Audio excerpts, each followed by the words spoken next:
it'll be quicker. We threw a rock on it, the rock broke. So we figured, oh, it's all right, we can walk on it. It was just before Christmas vacation. 10-year-old Mike Graves and his friends Milton and Adam lived near the small man-made lake and walked by it every day. There were still some waterfalls running out there, and even though most of the lake was fairly well frozen, the portion of the lake that they were headed for was fairly thin. Bruce Hines lived in a house by the lakefront. Hey guys, be real careful walking on the ice. I said there's a possibility that you could fall in. Okay. All right.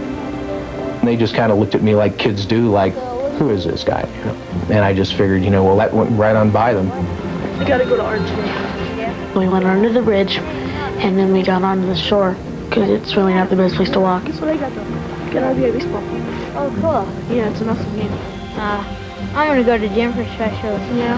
Hey, where's Mike going? Hey, Mike, come here. Back. Come on. Come back, Mike. Don't do it. Come back here, Mike. Either he didn't hear us or he didn't listen. It was just really weird, because there was a big hole the day before. Great. But he just kept going. Come back here.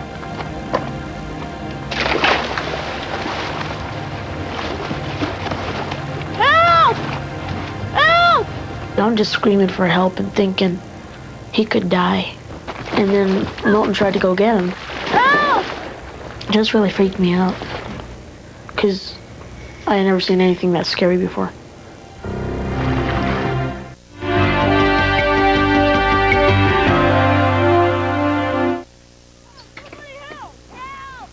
It was just like an electric trap door had opened underneath them.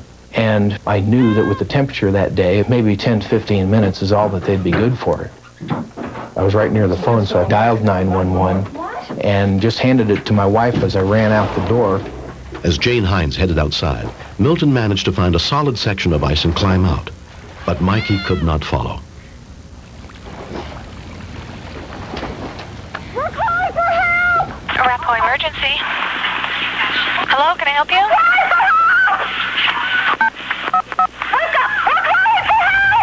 Okay, you gotta calm down and tell me what's going on. There's a child in the lake at Arapahoe Lake on Jersey Road. Okay. Orchard and Arapahoe. Hold on, I'm gonna patch you through the fire department. We'll get people going. You need to calm down, okay? Take a deep breath and calm down, because nobody can understand what you're saying. Right, I didn't even realize you were already on. My husband just handed me the phone. Okay. The initial thing that you have to do is take control of the call. Sometimes that means raising your voice a little bit, trying to get through that hysteria and get the information that you need. Hang on, help's on the way. Help me. The ice was so thin that you couldn't even lay on the ice to try to get on your belly and crawl out to him. And the thing that was going through my mind was, how long can we wait before we put another person in the water to try to get him out? Do the seconds make the difference? Is it a minute that's going to make a difference? And that was the scary part. How old is the child? I have no idea. We just looked out and saw two children in the lake. One got out. My husband is there with some other neighbors with a rope. My specialty in the truck for the dry suit. Anthony, crank up the heater from the squad. Paramedic firefighter Brian O'Malley was among those who responded. We were talking in the firehouse, and I was saying it'd be good to go over that ice rescue training we'd had just recently, to actually do it out on a lake with the ice. And that's about when the tone went off for a child that had fallen through the ice. Help me. Help. I will remember those screams as long as I live, because I knew we didn't have a lot of time. I just said, God, we've got to send them angels. We've got to help this child. Hold on, I got to pull. Neighbor John Kidney had been taking a shower when his wife told him a boy was trapped in the icy water. Barbara had my boots there, and she said, here's your boots. And I just couldn't even think about the boots, because I was thinking, first of all, I don't have time, and secondly, I'm probably going to have to jump in there. We'll get you. Hold it. I was just scared. He's my best friend, and it looked like he wasn't going to make it. Hang on. Keep it up. Come on. Where's your husband? Is he still out there? Yes, he's out there. They've almost got a hold of the child. He's screaming hysterically, but it's like a couple of feet too far from him to grab. Hang on, Mike. Oh, hang on. You got it, Mike. Hold on. Mikey! Hang on to it, Mike. Hold it. Hang on to it, okay? Mikey, Come on, hang on to it. Hold We got you, Mike. Hang on to it. Hang on to it, Mike. Hold it. Hang on. Hang on to it, okay? He just didn't have the strength to hang on to the pole. He just kept saying how cold he was and help me. And his pleas for help didn't really make it any easier. Anytime your core temperature drops below 90 degrees Fahrenheit, there's a great chance the heart can fibrillate. And when it fibrillates, it just goes into a chaotic spasm, unable to pump blood or sustain life. The only fire station in the district that had a cold water rescue suit was also dispatched, but they were farther away. To save time, firefighter Mike Butterfield put on the specially insulated suit on the way to the scene. Do they need a code response? You might want to go code 3 that direction, yes. Hang on, Mike! I was just trying to keep him focused on me and focused on Bruce so that he knew something was being done, because I was afraid he was going to pass out. Another neighbor, Pat McIsaac, was leaving for work when he heard the screams coming from the lake. I grabbed my extension cord, 50 foot in length, and my thought was that keep the extension cord out there. It's a lifeline to him. It's a security blanket, if you will.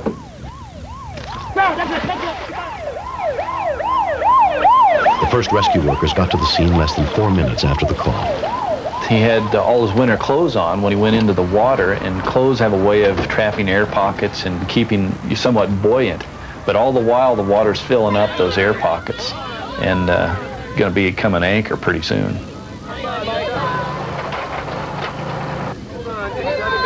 He has a lot of people on the shore who was rooting him on.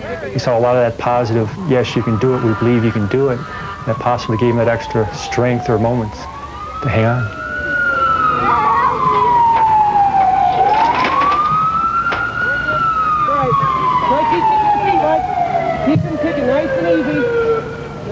We thought we might be able to get the ladder extended out to the victim and have him grab onto it, because he was still conscious, he was still above the water, which meant we had a chance. About 15 feet deep. Okay, you got the rope? All right, here's the rope.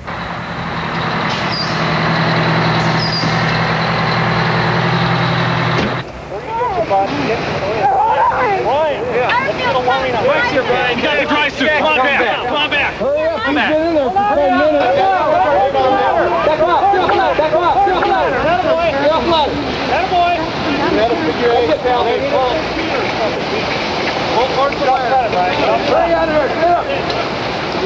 Hang on the rope. Come on. Hang on to the rope. Attaboy, Mike. Hang in there, bud. Come on, keep coming this way. You're doing good. Grab, grab. You're doing good. Come on. Watch your head right there for crying out loud. Hit. Keep kicking.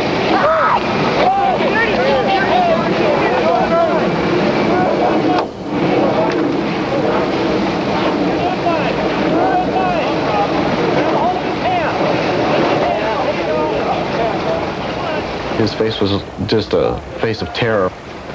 Once I grabbed him, he just totally relaxed. It's like he almost went unconscious. 15 minutes after he fell in, 10-year-old Mikey Graves was pulled from the icy lake. As he was shaking, he said his jaws really hurt because he'd clenched down so bad. And he was saying, I'm sorry, I'm sorry. When we got him in the rescue vehicle, we started to dry him off and get blankets on him, and I took most of my clothes off and held him to conserve his temperature. And it was just like holding a block of ice. Mikey's temperature had dropped more than 12 degrees below normal. He was taken to the hospital where he was treated and released the next day.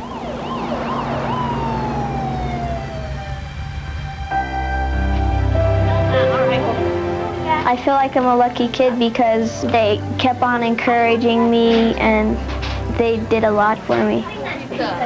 I know one thing, I'm not going to walk on that ice unless there's supervision or something like that.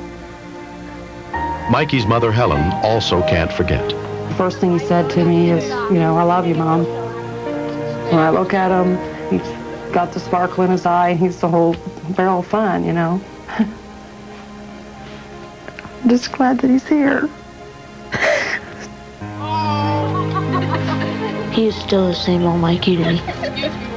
To all the people that helped him, I really think they're the best. Because if they wouldn't have helped him, there wouldn't be a best friend anymore for me.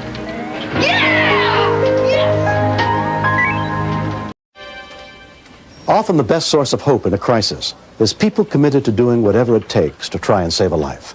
I'm William Shatner. Tonight, true stories of danger, heroism, and faith on Rescue 911. July 11th, 1988, Bedford, Indiana, 8 p.m. Video 54, the proprietor, Troy s03e, was leaving and locking the front door.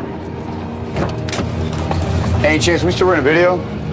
He convinced Troy to open the door and allow them to come in to rent videos.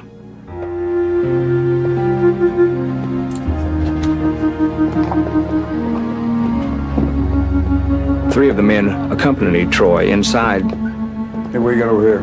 Look, see what you got. Yeah, that's right here. Once inside the store, one of the men told him that this is a robbery. Give me your keys.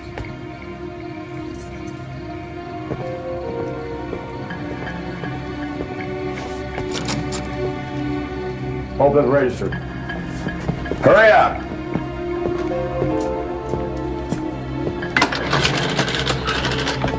Let's go. Come on. Get in here. I'll be up front. Hands behind your back.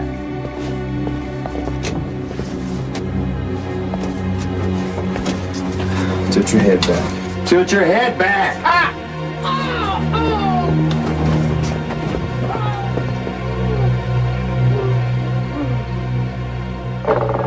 At 8:15 p.m., a call for help came in. Hey, bud. This is Troy at Video 54. Yeah. I've been cut up. I've been robbed. I'm in hell you man. Troy's late? Yeah. I'd known him for quite some time. It was a little strange coming from somebody you know, but the first priority is, of course, you know, do your job. I'm in trouble, okay? I assured him that officers were going to be on the way. Told him not to hang up, and at that time I put on the ambulance service. In a second, because they cut my neck. Cut your neck? Yeah, so hurry. Okay. I'm not going to make it if you don't get here. Can I have contact number, please?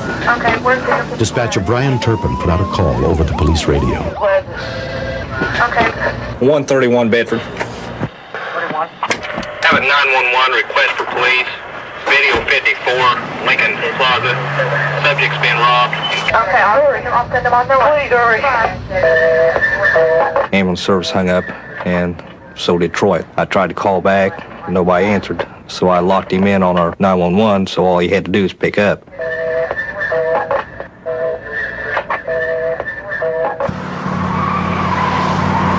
The shift commander on duty that night was police officer Ken Bell.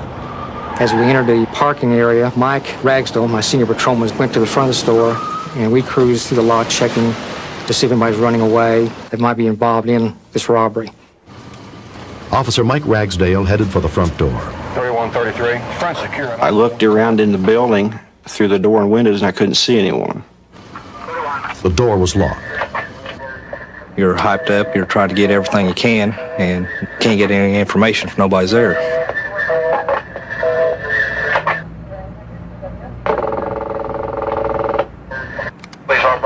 Hey, this is Troy. Yeah, where you at, Troy? In the video store. They're out front. I can't help it, man. I can't get out of my office. Well, okay, you are in. You can't get all the doors are locked. 131 Bedford. I heard the phone drop, so I don't know if he's okay, if he's fell down, if he's passed out, or what's happened. A few seconds later, I saw someone walking out of the back room towards the front of the store. 31, I have a subject coming out. He's down. I knew Troy personally, and I thought he was a dead person at that point in time.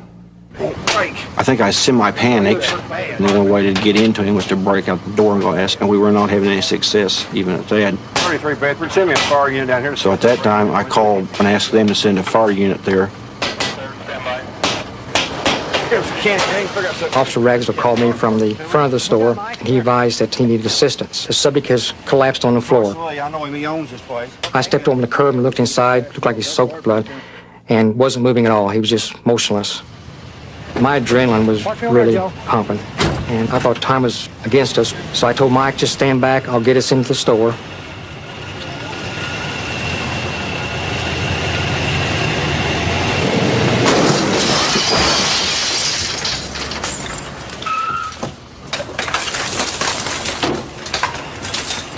Barry. Mike, cover me, okay? Joe, cover Mike.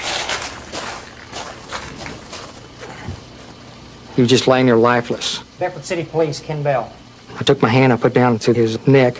When I did, I could feel warm blood. I could lift his neck back a little bit, and it looked like his neck had been slit from ear to ear. Ken Bell applied pressure to Troy's neck to try and stop the bleeding. This is Ken Bell, can you hear me? I kept looking at him, I said, can you hear me? This is Ken Bell, can you hear me? And he opened his eyes. He said, Ken. And he looked at me and he said, am I going to die? And I said, no, the ambulance will be here in a few minutes and they're going to take care of you. In my mind, I thought he was going to die. But I didn't know how to answer him. I said, Troy, I need to ask you some questions. What is that, Troy? He said, will you promise me something? Promise me you'll catch these guys that done this to me.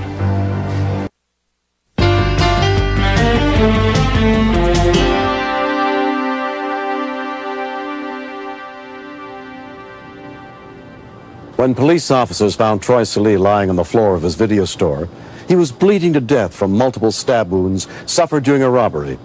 Police officer Ken Bell was doing anything he could to try to keep Troy alive until paramedics could get to the scene. Troy, we're going to need your help on that, all right? Can you answer some questions for me? I said, well, they have no witnesses but you. You've got to stay with us. You've got to give me some specific information. Just lay still, okay? From that point, it seemed like everything just slowed down. I need your help.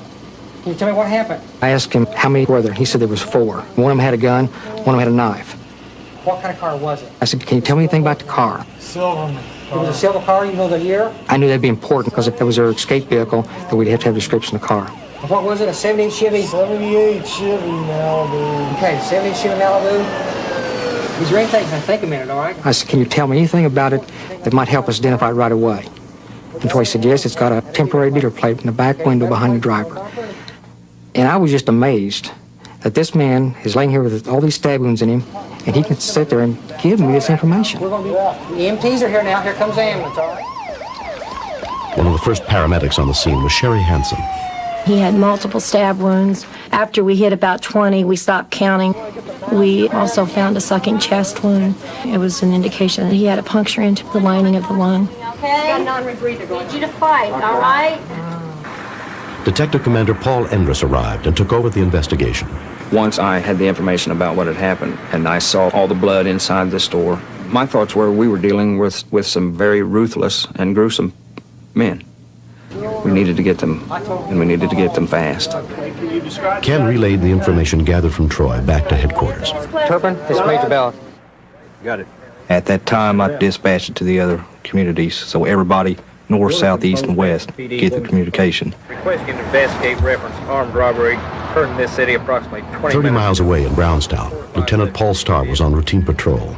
I'd been there about 6 or 7 minutes, and a gray Chevrolet with a temporary license plate stopped at a self-service service station. See if they can. I called my dispatch and asked if one of these individuals in his car had on a white or a light colored shirt. Hold on, I have an emergency call. Dispatcher Brian Turpin confirmed that one of the suspects was wearing a light-colored shirt.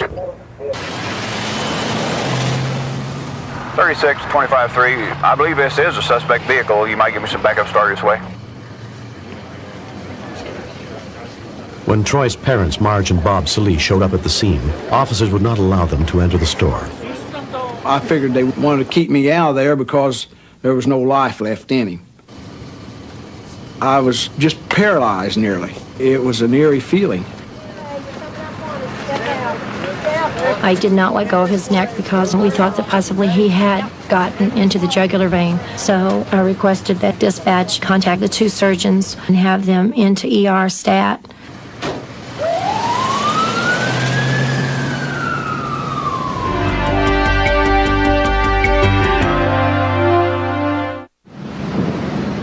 I got where my lights would shine in the back window of the car, and the individual on the left rear had a long dangling earring. 25-3, would you contact Bedford again? So I got back with my dispatch, and they confirmed that yes, one of these individuals did have a red t-shirt and a long earring. I stayed with the vehicle, And we were getting close to a government housing project.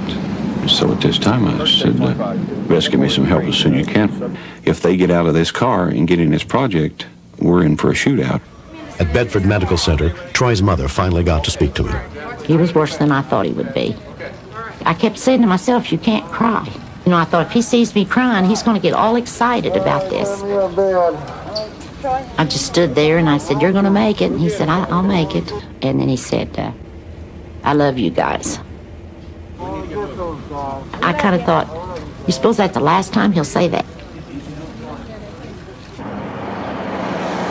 They pulled into the project, pulled up to the curb, and the vehicle stopped. The back doors of it opened. By this time, I was out of my patrol car. Get the vehicle. Close the doors. Close the doors. Close the doors. Close the other door, I'll blow it off.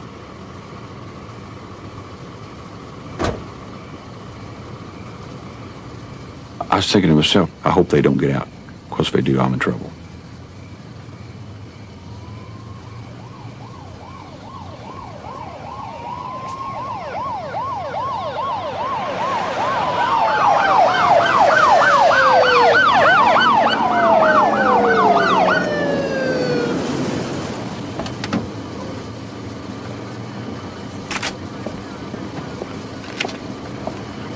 Put your hands up where I can see them.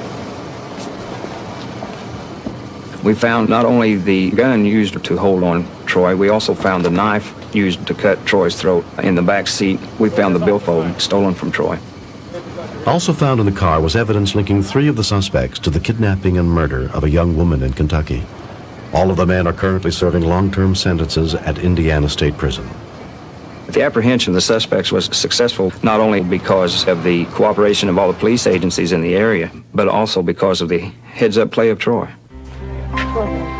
Troy Silly not only survived, but has completely recovered. What kept me going was that I was real intense and wanting to be able to catch guys that would do this to somebody. I knew the only way I could get back at them if I stayed alive. Everybody said, well, you'll have to sell that video store. That kid will never be able to go back in there. And he was chomping the bit to get back in that video store. I think he's fabulous. I think the paramedics and the policemen did a fantastic job. I don't think there could have been any better. They were there real quick, and I feel like they're the reason he lived. For a team to act like that and to respond like they did and get me to the hospital and take care of me, I think they deserve a lot of credit. I owe them my life.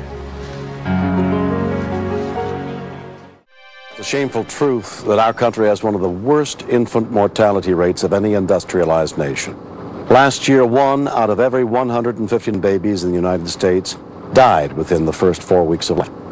This story, it's the reality of life at the University of Cincinnati's for newborn babies need care.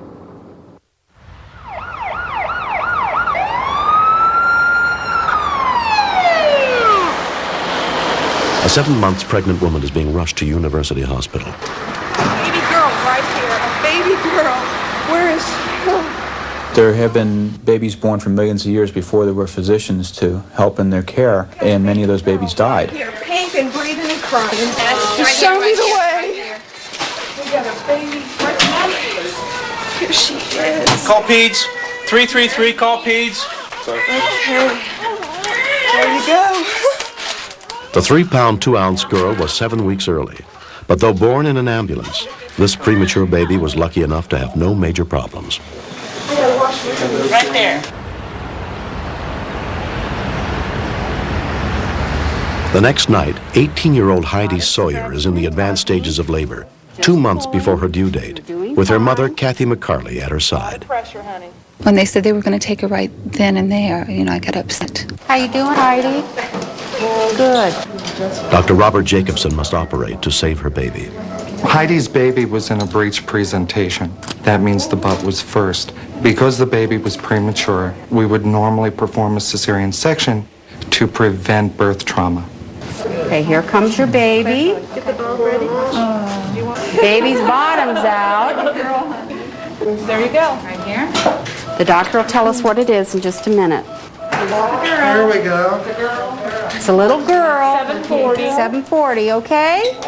How you doing? Huh? Now, they may be giving her oxygen. You may not hear her cry right away. Okay? She was pretty blue and actually pretty limp. Come on, little girl. Come on, babe.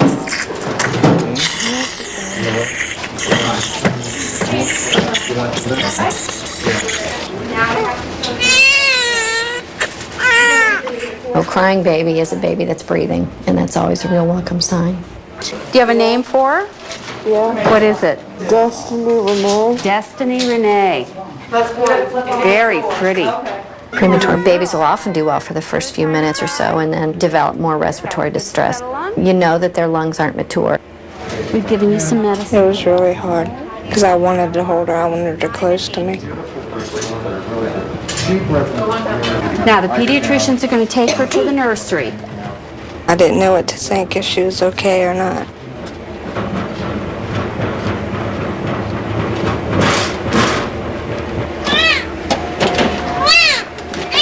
Three and 3/4 pounds.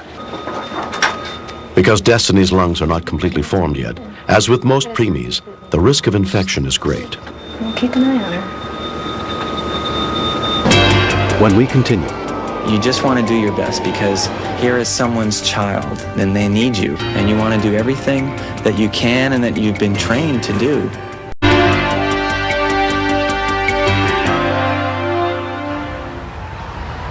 2 nights later, a Children's Hospital neonatal transport team is being sent to a nearby hospital to pick up a newborn baby who's critically ill. I'll let you finish this. I'm going to get some prostaglandins out. Your adrenaline's flowing, and you just want to do your best because here is someone's child and they need you, and you want to do everything that you can and that you've been trained to do to save their life. We arrived to find a very sick infant. It was a widespread systemic infection. When was the platelet count? Before the baby is transported, Dr. Maria Cruz has to explain the one-day-old boy's situation to his parents, Robert and Karen Hirth.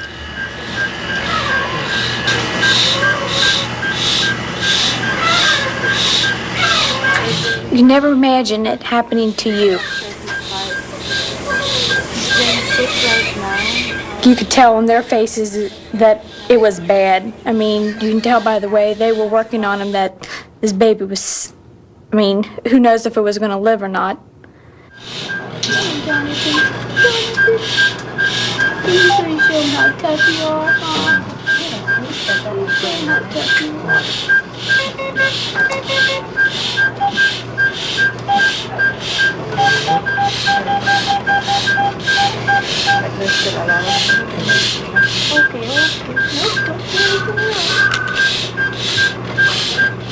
It's so painful because you can see the parents who love the baby so much suffer through everything.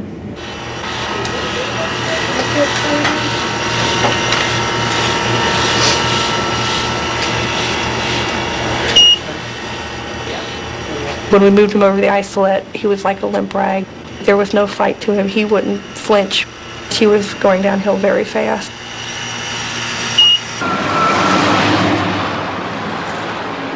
He definitely needed extreme critical care. I was afraid that, he might arrest en route back. Ready? It was a pretty smooth turnover, getting him into his own bed. You have to find out what kind of infection the baby is suffering from so that you know what kind of medication to give to this baby. It's most probably group B streptococcus, and so we start giving the antibiotics, but the antibiotics still take time to work. The baby's father, Robert, has driven over immediately to be close to his son. Does he have a name yet? Jonathan. Jonathan? That's great. Is this your first? Yeah. Oh, well, congratulations. Well, you're going through a lot already. Yeah. There's always a hope, and that's what keeps most parents going.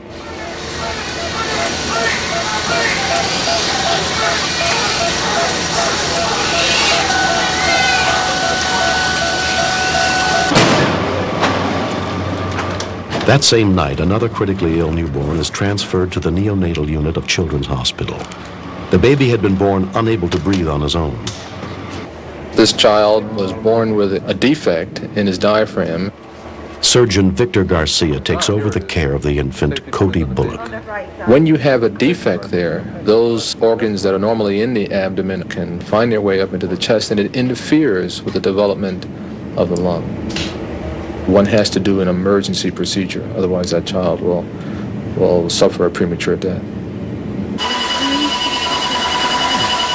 Cody's father, Jason, is allowed to see his baby just before he's taken into surgery. I was thinking that this can't be happening. Oh, geez, is he gonna live? You know, how's he gonna be if he does make it? You know, what's really wrong with him? The thoughts are running wild through your head. Gently. You're dealing with tissues that are extraordinarily fragile. You're dealing with infants who are very delicate, and the threshold between a good result and a bad result is a very low one. Here we are. It's a big defect, ladies and gentlemen. We're going to just very delicately free this up, okay? Very gently now so we don't tear that liver. That's where the hole was. Now it's all closed up. This is just a beginning. Even though we fixed this part, it's still yet to be determined whether the lungs are developed enough so that the baby will be able to breathe on his own. So even though he looks okay now, we have yet to see.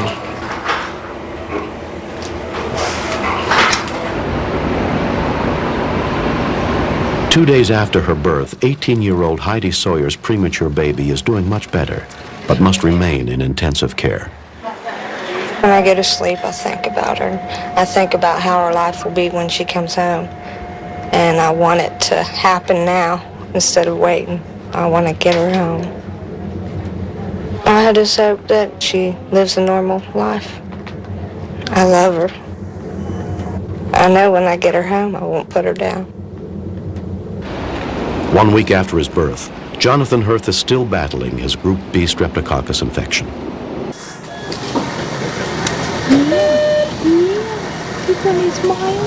Jody, Mrs. Jordan is on band 0. His parents refuse to give up hope. Yeah, you're gonna smile, aren't you? Yeah. Yeah, you gonna wake up, You gonna wake up? You gonna wake up?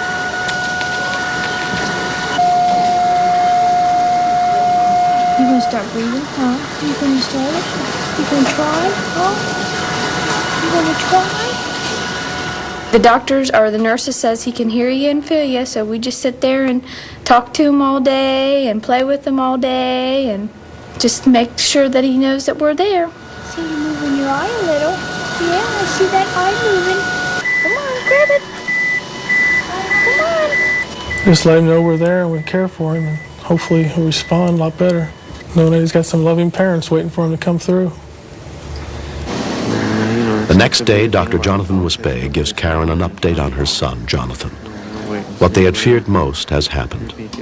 Group B, streptococcus, it's an infection that starts in the lungs, goes to the blood, and frequently goes to the brain, and that's what it has done in this baby. The meningitis is what could do it, basically, yeah. You know, babies who get Group B strep meningitis, which is the infection he's got, probably half of them have some permanent kind of consequences from it. He's been wrestling. Down the hall, Angela and Jason Bullock look in on their 8-day-old son, Cody, who's slowly recovering from the surgery to repair his diaphragm. It reassures you when you go in and you see him and he wakes up or something, or he cries or anything. You just notice each little thing. That was cute. That was cute.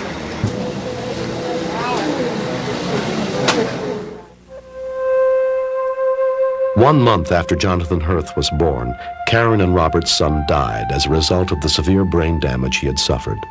You prepare for 9 months to have a baby and you want to bring it home, and then when something like it happens and you know it's not going to last, you take every little moment and cherish as much as you can, because you know that's all you're going to have to last you the lifetime. Group B streptococcus is a common bacteria which many mothers-to-be carry without any problems. But like Jonathan, babies can catch it during the birth and suffer complications. When you hear strep, you think of strep throat. No one's really heard of Group B strep. It's just a simple urine test to be tested for Group B strep. We want to let the mothers and fathers know about the disease so they can ask their doctor about it.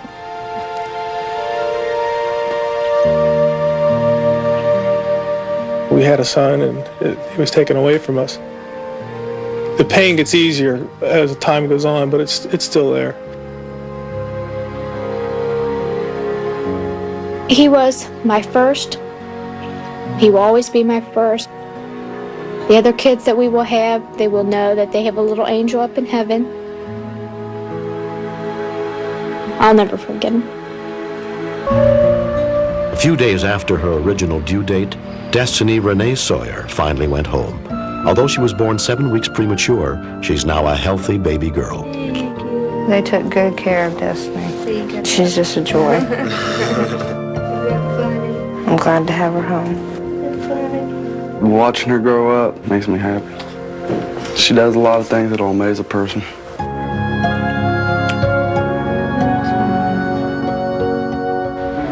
"12 weeks after his surgery, Cody Bullock was finally allowed to go home. But complications set in, and within a week, he was back in the hospital. It was probably the most frustrating time. Because when you get him home, you expect to keep him there, and I didn't expect to have to bring him back again so soon. He's got so much personality and so much charm. He's just so funny. He's a little trooper, and he makes me real proud. And he is a beautiful baby boy. I just want him to be okay and as close to normal as they can get him, but I'll take him whichever way they give him to me. I don't mind.